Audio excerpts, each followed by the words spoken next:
Welcome back to our channel. 7ാം ക്ലാസ്സിലെ ഒന്നാമത്തെ യൂണിറ്റ് ആയിട്ടുള്ള മലയാളത്തിലെ കേരള പാഠാവലിയിലെ ഒന്നാമത്തെ യൂണിറ്റ് ആയിട്ടുള്ള ഇളം കാറ്റ് തെല്ലൊന്ന് തൊട്ടൊന്ന് വന്നാൽ എന്നതിലെ 3ാമത്തെ പാഠഭാഗമാണ് നമ്മൾ നോക്കാൻ പോകുന്നത്. അപ്പോൾ നമ്മൾ 1, 2 അപ്ലോഡ് ചെയ്തിട്ടുണ്ട്. 3ാമത്തെ പാഠഭാഗം നമുക്ക് നോക്കാം. മനസ്സിലെ കിളി എന്ന പാഠഭാഗമാണ്. മരങ്ങളിൽ കുടിപ്പാർത്ത് ശബ്ദവീചികൾ തീർത്ത് അനേകം പക്ഷികൾ. ഇത്തരം കൗതുകങ്ങൾ കുഞ്ഞുങ്ങൾ ഹൃദയത്തിൽ ചേർത്ത് വെക്കുന്നു. നല്ല ഒരു കോട്ടാണ് തന്നിട്ടുള്ളത് അല്ലെ. നമുക്ക് പാഠഭാഗം വായിക്കാം. മനസ്സിലെ കിളി എന്നതാണ് പാഠത്തിന്റെ പേര്. വേനൽ അവധിക്കാലം വന്നു. പിക്ലുവിന് സ്കൂളിൽ പോകേണ്ടതില്ല. എന്നിട്ടും അതിരാവിലെ തന്നെ അവൻ ഉണർന്നു. ചടവോടെ കണ്ണുകൾ തിരുമ്മിക്കൊണ്ട് അവൻ പൂന്തോട്ടത്തിലേക്ക് ഇറങ്ങി. അവന്റെ മനസ്സിലെ കിളി അശാന്തനായിരുന്നു. കാരണം കിളികളുടെ കലപില ശബ്ദങ്ങളാണ് എന്നും രാവിലെ അവനെ ഉണർത്തിയിരുന്നത്. പൂന്തോട്ടത്തിലെത്തിയ പിക്ലു പക്ഷികളെ തിരഞ്ഞു. പക്ഷേ ഒന്ന് ശ്രദ്ധിച്ചു നോക്കിയപ്പോൾ കുരുവി, വായാടിക്കിളി, ബുൾബുൾ, തത്ത തുടങ്ങി പലതരം പക്ഷികളെ അവൻ കണ്ടു. ഓരോരുത്തരായി അവനെ സന്തോഷപൂർവ്വം എതിരേറ്റു. 1, 2, 3 ഇങ്ങനെ ഓരോന്നിനെയും പിക്ലു എണ്ണി തുടങ്ങി.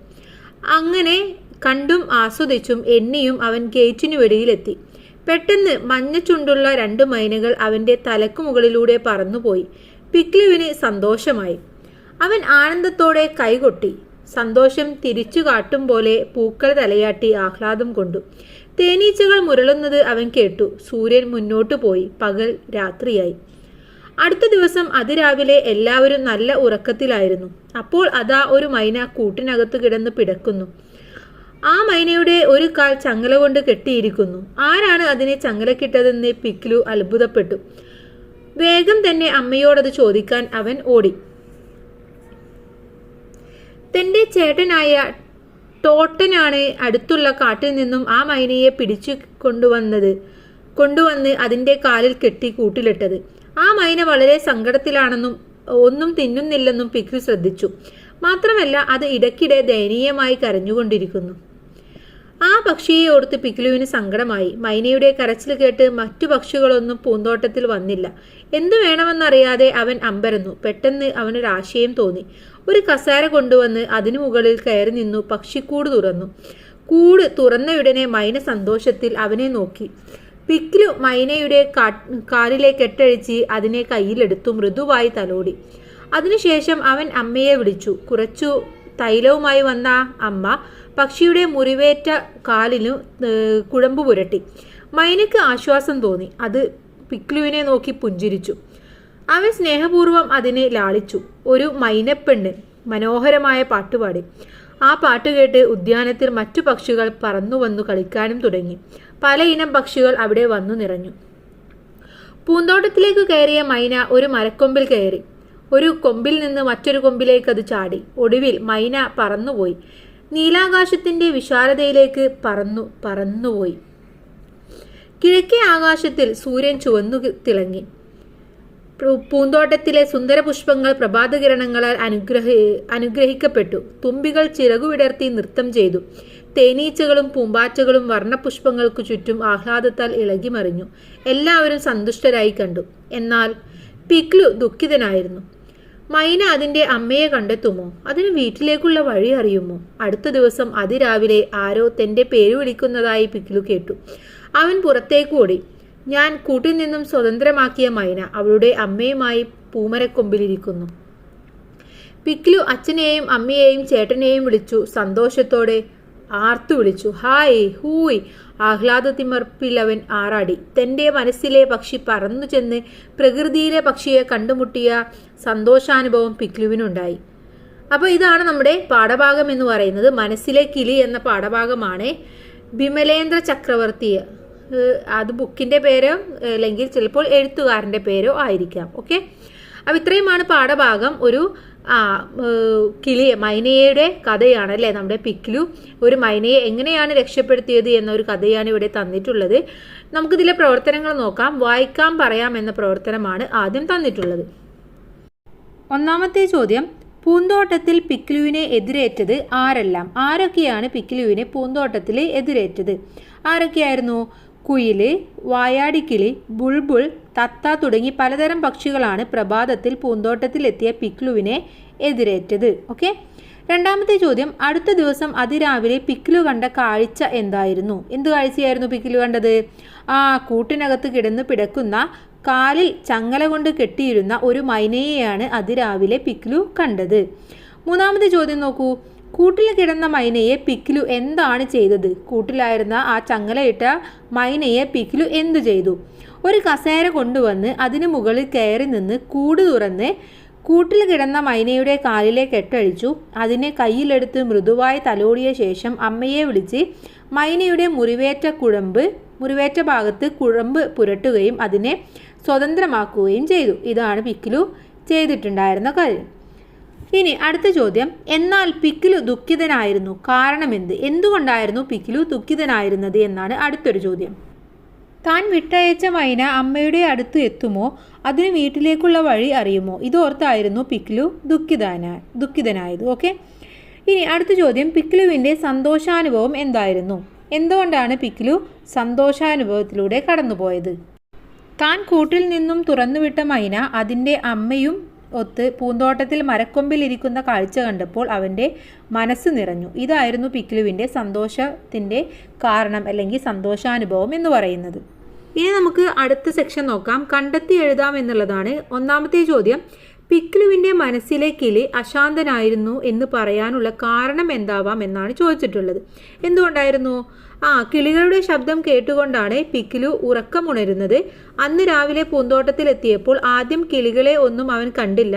അത് അവൻ്റെ മനസ്സിനെ അശാന്തമാക്കി. അപ്പോൾ അതായിരുന്നു അവൻ്റെ മനസ്സിനെ അശാന്തമാക്കാനുള്ള കാരണം എന്ന് പറയുന്നത്.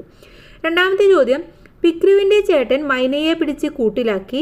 പിക്കിലു ചേട്ടനോട് ചോദിക്കുക പോലും ചെയ്യാതെ അതിനെ കെട്ടഴിച്ചു പറത്തിവിട്ടു. അവൻ അങ്ങനെ ചെയ്തത് എന്തുകൊണ്ടാകാം എന്നാണ് ചോദിച്ചിട്ടുള്ളത്. എന്താണ് കാരണം? പിക്കിലുവിൻ്റെ ചേട്ടൻ മൈനയെ പിടിച്ചു കൂട്ടിലടച്ചു. അതിൻ്റെ കാല് കെട്ടിവെച്ചു. അത് ഒന്നും തിന്നാതെ കരയുകയായിരുന്നു. ആ കരച്ചിൽ അവൻ്റെ മനസ്സിനെ വേദനിപ്പിച്ചു. അതിനാൽ ചേട്ടനോട് ചോദിക്കാതെ തന്നെ അവൻ അതിനെ മോചിപ്പിച്ചു. അതാണ് കാരണം. ഇനി മൂന്നാമത്തെ ചോദ്യം, പക്ഷികളെ ഇഷ്ടപ്പെടുന്ന പലരും അവരെ കൂട്ടിലടച്ചു വളർത്താറുണ്ട്. ഇങ്ങനെ ചെയ്യുന്നതിനോട് നിങ്ങൾ യോജിക്കുന്നുണ്ടോ? ചർച്ച ചെയ്യുക. യോജിക്കുന്നുണ്ടോ? നമുക്ക് യോജിക്കാൻ പറ്റില്ല അല്ലേ? കാരണം പക്ഷികളെ കൂട്ടിലടച്ചു വളർത്തുന്നത് ഒരിക്കലും പക്ഷി സ്നേഹമല്ല. പക്ഷികളുടെ കൂട് ആകാശമാണ്. അവരെ സ്വാതന്ത്ര്യത്തോടെ വിടലാണ് അവർക്ക് കൊടുക്കുന്ന സ്നേഹം. പക്ഷികളെ കൂട്ടിലടക്കുന്നതിനോട് ഒരിക്കലും യോജിക്കാനാവില്ല. ഒരു തെറ്റും ചെയ്യാത്ത ഒരാളെ ജയിലിൽ അടക്കുന്നതിന് തുല്യമാണ്. അപ്പോൾ കണ്ടെത്തി എഴുതാം എന്നതിൽ 3 പ്രവർത്തനങ്ങൾ കഴിഞ്ഞു. ഇനി നമുക്ക് അടുത്ത പ്രവർത്തനത്തിലേക്ക് കടക്കാം. അടുത്ത പ്രവർത്തനം പേരിനു പകരം പദം എഴുതാം എന്നുള്ളതാണ്. ഇവിടെ തന്നിട്ടുള്ളത്, പിക്കിലു അതിരാവിലെ തന്നെ ഉണർന്നു. പിക്കിലു കണ്ണുകൾ തിരുമ്മിക്കൊണ്ട് പൂന്തോട്ടത്തിലേക്ക് ഇറങ്ങി. പൂന്തോട്ടത്തിലെത്തിയ പിക്കിലു പക്ഷികളെ തിരഞ്ഞു. പലതരം പക്ഷികളെ പിക്കിലു കണ്ടു. ഓരോരുത്തരായി പിക്കിലുവിനെ സന്തോഷപൂർവ്വം എതിരേറ്റു. 2 മൈനകൾ പിക്കിലുവിൻ്റെ തലക്കുമുകളിലൂടെ പറന്നുപോയി. പിക്കിലു ആനന്ദത്തോടെ കൈകൊട്ടി. ഓക്കെ. അതിന് താഴെ തന്നിട്ടുള്ളത് നോക്കൂ. പിക്കിലു അതിരാവിലെ തന്നെ ഉണർന്നു. അവൻ കണ്ണുകൾ തിരുമ്മിക്കൊണ്ട് പൂന്തോട്ടത്തിലേക്ക് ഇറങ്ങി. പൂന്തോട്ടത്തിലെത്തിയ അവൻ പക്ഷികളെ തിരഞ്ഞു. ഇനി താഴെ തന്നിട്ടുള്ളത്, ഇതേ മാതൃകയിൽ തുടർന്നുള്ള വാക്യങ്ങളും മാറ്റി എഴുതാൻ പറഞ്ഞിട്ടുണ്ട്. മാറ്റി എഴുതിയപ്പോൾ ഉപയോഗിച്ച പദം ഏതാണ്? ഇങ്ങനെ എഴുതിയപ്പോൾ ഉണ്ടായ വ്യത്യാസം എന്താണ്? അപ്പോൾ ആദ്യം നമുക്ക് ഇത് രണ്ടും തമ്മിലുള്ള വ്യത്യാസം എന്താണെന്ന് നോക്കാം അല്ലേ. ഒന്നാമത്തേത് നോക്കൂ. പിക്കിലു അതിരാവിലെ തന്നെ ഉണർന്നു. പിക്കിലു കണ്ണുകൾ തിരുമ്മിക്കൊണ്ട് പൂന്തോട്ടത്തിലേക്ക് ഇറങ്ങി. അപ്പോൾ പിക്കിലു എന്നുള്ളത് കുട്ടിയുടെ പേരാണ്. അത് വീണ്ടും വീണ്ടും റിപ്പീറ്റ് ചെയ്ത് ആവർത്തിച്ചു വരികയാണ് അല്ലേ. അപ്പോൾ നമുക്ക് വായിക്കുമ്പോൾ ഒരു ഇത് കിട്ടില്ല. അതുകൊണ്ടാണ് നമ്മൾ എഴുതുന്നത് പിക്കിലു അതിരാവിലെ തന്നെ ഉണർന്നു, പിന്നെ അവൻ എന്ന് വെച്ചുകൊണ്ട് നമുക്ക് എഴുതിയാൽ മതി. വീണ്ടും പിക്കിലു എന്ന് പേര് കൊടുക്കേണ്ട ആവശ്യമില്ല. അപ്പോൾ അങ്ങനെയാണെങ്കിൽ അടുത്ത സെൻറ്റൻസ് എങ്ങനെ എഴുതണം? പലതരം പക്ഷികളെ അവൻ കണ്ടു. ഓരോരുത്തരായി അവനെ സന്തോഷപൂർവ്വം എതിരേറ്റു. 2 മൈനകൾ അവൻ്റെ തലക്കു മുകളിലൂടെ പറന്നുപോയി. അവൻ ആനന്ദത്തോടെ കൈകൊട്ടി. ഇങ്ങനെയാണ് നിങ്ങൾ എഴുതേണ്ടത്.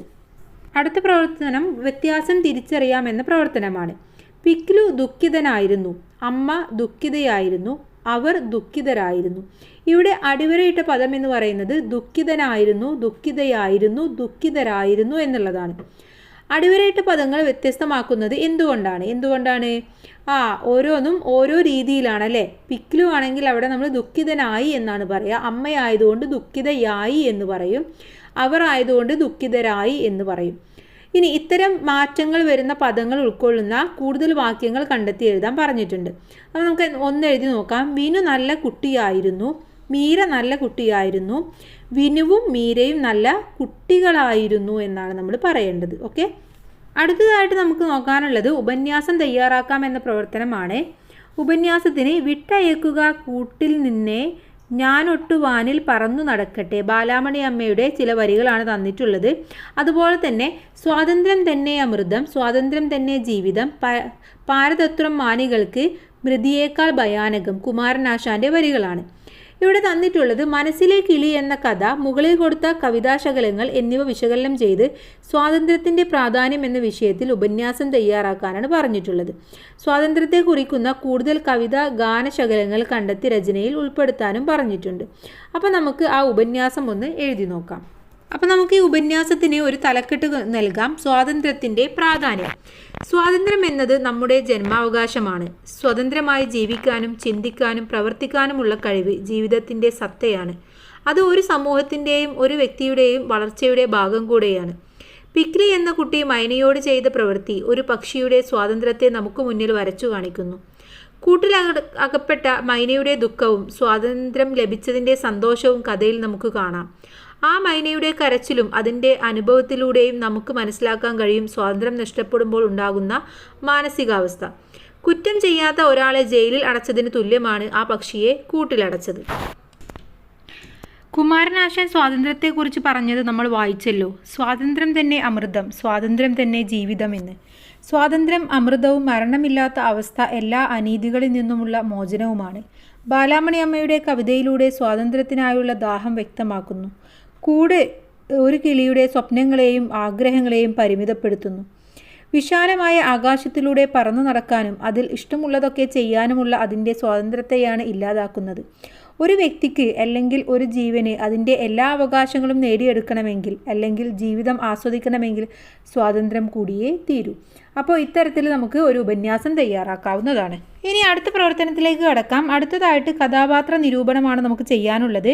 ഈ കഥയിലെ പ്രധാന കഥാപാത്രമാണ് പിക്കിലു.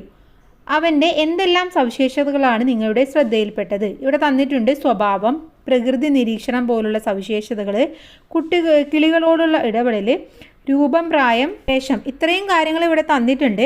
ഗ്രൂപ്പിൽ ചർച്ച ചെയ്ത് കണ്ടെത്തിയ കാര്യങ്ങൾ കൂടി ഉൾപ്പെടുത്തി കഥാപാത്ര നിരൂപണം തയ്യാറാക്കാനാണ് നമ്മളെടുത്ത് പറഞ്ഞിട്ടുള്ളത്. അപ്പോൾ പിക്ലുവിൻ്റെ സ്വഭാവം എന്തൊക്കെയാണ്, അവൻ്റെ പ്രായം എന്തൊക്കെയാണ്, എല്ലാ കാര്യങ്ങളും നമുക്ക് വിശദമായിട്ട് ഒന്ന് എഴുതാം. വിമലേന്ദ്ര ചക്രവർത്തി എഴുതിയ മനസ്സിലെ കിളി എന്ന കഥയിലെ കേന്ദ്ര കഥാപാത്രമായ പ്രകൃതിയോടുള്ള അഗാധമായ സ്നേഹവും അനുകമ്പയും നിറഞ്ഞ ഒരു കൊച്ചു ബാലനാണ് പിഗ്ലു. കഥയിൽ പിഗ്ലുവിൻ്റെ രൂപമോ പ്രായമോ വ്യക്തമായി പറയുന്നില്ലെങ്കിലും അവൻ്റെ പ്രവൃത്തികളിലൂടെയും വാക്കുകളിലൂടെയും വ്യക്തമാകുന്ന സ്വഭാവ സവിശേഷതകൾ വായനക്കാരുടെ മനസ്സിൽ പതിയുന്നു. പൂക്കളെയും പൂത്തുമ്പികളെയും പക്ഷികളെയും സ്നേഹിക്കുകയും അവയോട് കിന്നാരം ചൊല്ലി നടക്കുന്ന ഒരു കഥാപാത്രമാണ് അവൻ. പൂന്തോട്ടത്തിൽ ചെന്ന് പക്ഷികളോടും പൂക്കളോടും വർത്തമാനം പറയുകയും അവരുമായി സമയം ചെലവഴിക്കുകയും ചെയ്യുന്ന പിക്ലുവിന് അവയോട് അതിയായ സ്നേഹമായിരുന്നു. പിക്ലുവിൻ്റെ ചേട്ടനായ ടോട്ടൻ ഒരു ദിവസം ഒരു കിളിയെ പിടിച്ചുകൊണ്ടുവന്ന് കൂട്ടിൽ കെട്ടിയിട്ടു. അതിൻ്റെ ദീനരോദനം കേട്ടുകൊണ്ടാണ് അവൻ അന്നേ ദിവസം ഉണർന്നു വന്നത്. അവന് സങ്കടമായി. അമ്മയിൽ നിന്നും ഈ ക്രൂരകൃത്യം ചെയ്തത് തൻ്റെ ചേട്ടനാണെന്ന് അവൻ മനസ്സിലാക്കുകയും ആ പക്ഷിയെ സ്വതന്ത്രമാക്കുകയും ചെയ്യുന്നു. പ്രകൃതിയിലെ ജീവജാലങ്ങളെല്ലാം അതിൻ്റെ തനത് ഇടങ്ങളിലാണ് ജീവിക്കേണ്ടതും അവരെ സ്വാഭാവികമായും അതിൻ്റെ തടവറയിലാക്കുന്നത് നിഷേധിക്കണമെന്നുമുള്ള ഒരു ചിന്താഗതിയായിരുന്നു അവന് ഉണ്ടായിരുന്നത്. അപ്പോൾ ഇങ്ങനെയാണ് നമ്മൾ പിക്ലുവിനെ കുറിച്ചിട്ട് ഒരു കഥാപാത്ര നിരൂപണം തയ്യാറാക്കേണ്ടത്. അടുത്തൊരു പ്രവർത്തനം എന്ന് പറയുന്നത് സംഭാഷണം തയ്യാറാക്കി അഭിനയിക്കാം എന്നുള്ളതാണ്. മനസ്സിലെ കിളി എന്ന കഥയിലെ കഥാപാത്രങ്ങൾ നടത്താനിടയുള്ള സംഭാഷണം എഴുതുക, ചെറു സംഘങ്ങളായി നാടക രൂപത്തിൽ അവതരിപ്പിക്കുക. അപ്പോൾ ഒരു ചെറിയ സംഭാഷണത്തിൻ്റെ ഒരു ഭാഗം ഇവിടെ തന്നിട്ടുണ്ട്. ഇതേപോലെ നിങ്ങൾ ബാക്കിയുള്ള ഭാഗം കൂടെ എഴുതി തയ്യാറാക്കണം കേട്ടോ. എന്നിട്ട് ക്ലാസ്സിൽ അഭിനയിച്ച് കാണിക്കണം. പിക്ലു: ചേട്ടാ, എന്തിനാണ് ഈ മൈനയെ കൂട്ടിലടച്ചത്? ടോട്ടൻ: അതിനെ വളർത്താനാണ്. അതിൻ്റെ പാട്ട് കേൾക്കാൻ എനിക്ക് ഭയങ്കര ഇഷ്ടമാണ്. പിക്ലു: പക്ഷികൾക്ക് സ്വാതന്ത്ര്യമാണ് വേണ്ടത്. അങ്ങനെയാണ് അവരെ സ്നേഹിക്കേണ്ടത്. അതിൻ്റെ സങ്കടം നീ കാണുന്നില്ലേ? ടോട്ടൻ: നീ പറയുന്നത് ശരിയായിരിക്കാം, പക്ഷേ അതിന് ആവശ്യമുള്ള ഭക്ഷണമെല്ലാം കൊടുത്തു കഴിഞ്ഞാൽ അത് സന്തോഷവാനാകും. പിക്ലു: അമ്മേ, ഞാൻ ഇതിനെ തുറന്നു വിടുകയാണ്. എനിക്ക് ഈ മൈനയുടെ സങ്കടം കണ്ടു നിൽക്കാൻ കഴിയില്ല. ഇത് ചെറിയൊരു ഭാഗമാണ്. ഇതുപോലെ ബാക്കിയുള്ള ഭാഗങ്ങൾ കൂടെ നിങ്ങളുടെ രീതിയിൽ എഴുതി ക്ലാസ്സിൽ അവതരിപ്പിക്കുക. ഇനി നമുക്ക് അടുത്ത പ്രവർത്തനം നോക്കാം. ഔചിത്യം കണ്ടെത്താം. ഇളം കാറ്റ് തെല്ലൊന്ന് തൊട്ടൊന്നു വന്നാൽ എന്ന ശീർഷകം ഈ യൂണിറ്റിന് എത്രമാത്രം യോജിക്കുന്നു? ഈ യൂണിറ്റിലെ പാഠഭാഗങ്ങളിലെ ആശയങ്ങളുമായി ബന്ധപ്പെടുത്തി ശീർഷകത്തിൻ്റെ ഔചിത്യം പരിശോധിച്ച് കുറിപ്പ് തയ്യാറാക്കാനാണ് പറഞ്ഞിട്ടുള്ളത്. അപ്പോൾ നമുക്കറിയാം ഈ യൂണിറ്റിൽ നമ്മൾ 3 പാഠഭാഗമായിരുന്നു പഠിച്ചിട്ടുണ്ടായിരുന്നത്. ഒന്ന് ഭൂമിക്ക് വേണ്ടി ഒരു ലാവണ്യ ദൃശ്യോത്സവം, അതുപോലെ തന്നെ ഒരു ദിനാന്ത സഞ്ചാരം, കൂടാതെ ഇപ്പോൾ പഠിച്ച മനസ്സിലെ കിളി. അപ്പോൾ ഇത് ഓരോന്നും 3 നമ്മൾ ഒന്ന് വിശകലനം ചെയ്യണം. അപ്പോൾ എങ്ങനെ എഴുതാം? ഇളം കാറ്റ് തെല്ലൊന്ന് തൊട്ടു വന്നാൽ എന്ന ഈ പാഠഭാഗത്തിലൂടെ പ്രകൃതിയുടെ സൗന്ദര്യവും പ്രകൃതിയോടുള്ള മനുഷ്യൻ്റെ അടുപ്പവും 3 ഭാഗങ്ങളിലൂടെ നമുക്ക് മുന്നിൽ കാണിക്കുന്നു. നീലക്കുറിഞ്ഞ് പൂത്തു നിൽക്കുന്ന മൂന്നാറിൻ്റെ ഭംഗിയെക്കുറിച്ച് വർണ്ണിക്കുന്ന ഭൂമിക്ക് വേണ്ടി ഒരു ലാവണ്യ ദൃശ്യോത്സവം എന്ന പാഠഭാഗത്തിൽ എഴുത്തുകാരി സുഗതകുമാരി പറയുന്നത് പ്രകൃതിയെ നാം കാണേണ്ടതും അത് സംരക്ഷിച്ചു പോരേണ്ടതിൻ്റെയും പ്രാധാന്യത്തെക്കുറിച്ചിട്ടാണ്. അതുപോലെ തന്നെയാണ് വള്ളത്തോളിൻ്റെ കവിതയായ ഒരു ദിനാന്ത സഞ്ചാരം പറയുന്നത്. അസ്തമയ സമയത്തുള്ള ഒരു കുന്നിൻ്റെ ദൂരെ കാഴ്ചയും അടുത്ത കാഴ്ചയും നമുക്ക് നൽകുന്ന ഭാവവ്യത്യാസങ്ങളും അതിൻ്റെ ഭംഗിയുമാണ്. മനസ്സിലെ കിളി എന്ന പാഠഭാഗത്ത് പറയുന്നതും ഇത്തരത്തിലുള്ള പ്രകൃതിയുടെ സ്വാതന്ത്ര്യത്തെക്കുറിച്ചും മനുഷ്യന് പ്രകൃതിയോടുള്ള ചിന്താഗതിയെക്കുറിച്ചുമാണ്. എന്തുകൊണ്ടും പ്രകൃതിയെക്കുറിച്ച് വർണ്ണിക്കുന്ന ഈ യൂണിറ്റിൻ്റെ തലക്കെട്ട് ഇതിന് വളരെ ഉചിതമാണ്. ഇങ്ങനെയാണ് നമ്മൾ ഇവിടെ ഔചിത്യം വ്യക്തമാക്കേണ്ടത്. ഇനി ഇതിലെ അവസാനത്തെ പ്രവർത്തനമാണ് നോക്കാനുള്ളത്. മുകളിൽ കൊടുത്തിരിക്കുന്ന വർണ്ണനാ ഭാഗം വായിച്ച് നിങ്ങളുടെ പ്രദേശത്തെ വയൽ കാഴ്ചകൾ, പുഴയോര കാഴ്ചകൾ, ആകാശ കാഴ്ചകൾ എന്നിവയിൽ ഏതെങ്കിലും ഒന്നിനെക്കുറിച്ച് ഒരു കാഴ്ചയനുഭവം എഴുതാനാണ്, വർണ്ണിക്കാനാണ് പറഞ്ഞിട്ടുള്ളത്. അപ്പോൾ കൂട്ടുകാർക്ക് ഇഷ്ടപ്പെട്ട ഏതെങ്കിലും ഒരു വർണ്ണക്കാഴ്ച നിങ്ങളെടുത്ത് അതിനെക്കുറിച്ചിട്ടൊന്ന് വർണ്ണിച്ച് എഴുതുക. ഇത്രയുമാണ് ഈ പാഠഭാഗം എന്ന് പറയുന്നത്. അപ്പോൾ എല്ലാ പ്രവർത്തനങ്ങളും നമ്മൾ നോക്കി. Thanks for watching.